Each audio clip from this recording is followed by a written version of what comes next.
We are going to turn on car headlight in daytime. Select level and keep it little bit dark.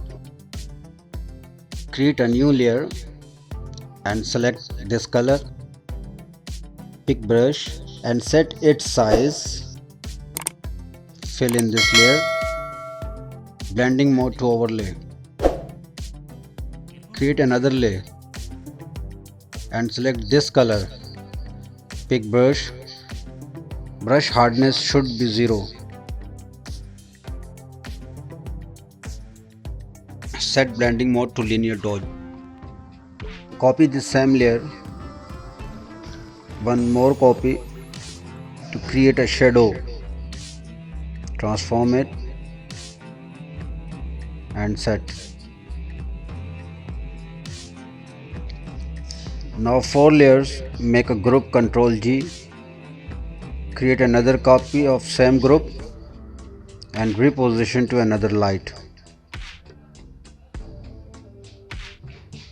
Now select both of groups and make another group. Now set level.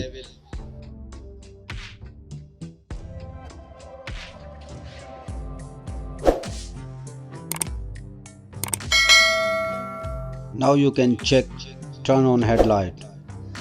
Please like and subscribe my channel. Thanks for watching.